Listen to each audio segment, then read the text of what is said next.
what's going on?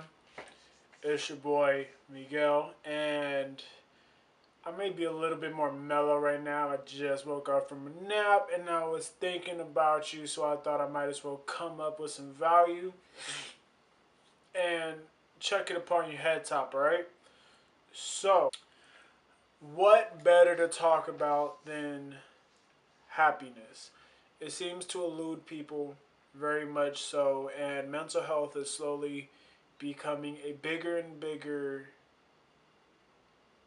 issue, for lack of a better word, that's starting to spread. We're starting to see a lot of more people meditating, a lot more people going into the self-development community, which is good, very, very good to see. So, we're going to talk about what you can do. We're going to talk about 3 things that you can do in order to unlock eternal happiness, all right? So, the first thing I'm going to give you is something completely practical, something you can start as soon as today. What is that? I'll call this the jar of happiness, and I'm purposely covering the label. I mean, there used to be strawberry jam in here, but now it's nothing but happiness, right? So what exactly is the jar of happiness?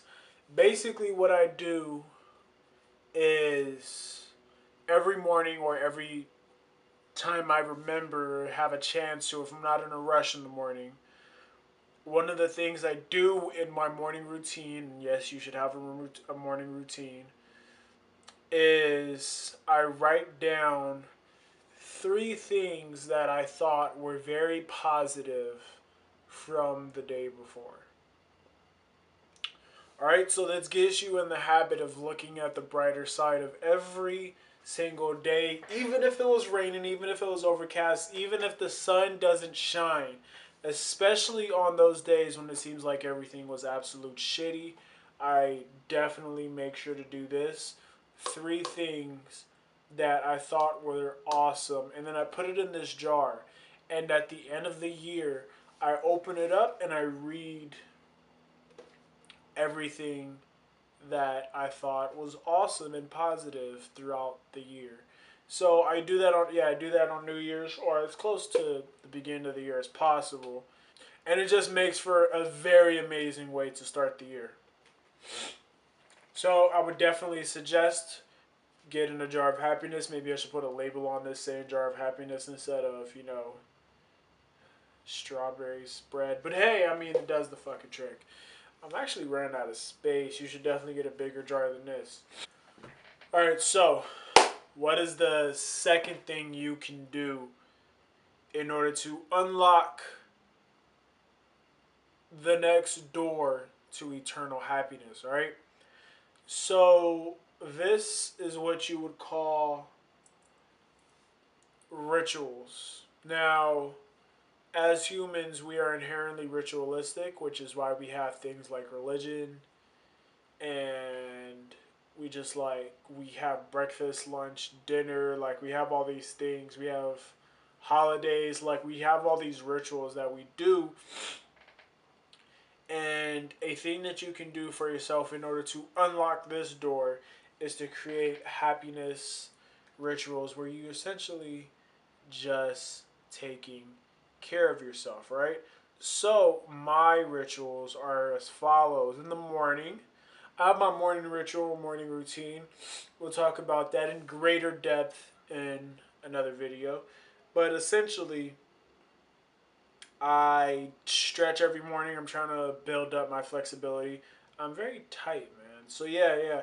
So what I do is I'll stretch and I'll put on some wisdom in the background, whether it be an audiobook or some motivational video off of YouTube. I hype myself up with some super dope music, and then I meditate for 15 to 20 minutes, and then I'll do my what do you call it? The happiness jar. The jar of eternal happiness, damn it. And and depending on what's going on at that month, majority of the time I'll read for an hour every single morning. It primes you in order to basically just prepare your mind for what you have going on throughout the day, and it very much gets you set, especially when you start doing it on a day-to-day basis. Like everything just starts moving so smoothly. All right. So the next thing is an afternoon ritual. What you want to do is ask yourself 3 questions. What am I feeling right now? Why am I feeling this way? And what can I do about it? So no matter what's going on, ask yourself these 3 questions. Basically, you're doing a check-in on yourself, and then you're going to see what you can do about it to make sure you can either keep feeling amazing, or if you're feeling a little down, feeling a little anxious, what can you do in order to make yourself feel a little better? And then lastly, the night ritual is you asking yourself another 3 questions. What could be something that you learned today? What can you be proud of today? And what can you be excited about tomorrow? Notice it says can be.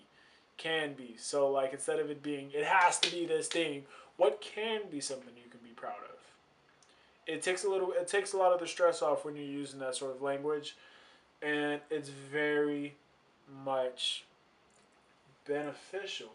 And that I actually got from my mentor, Jason Capital, who's a freaking badass. I don't know if I said it before, but the jar of eternal happiness I got from Tumblr.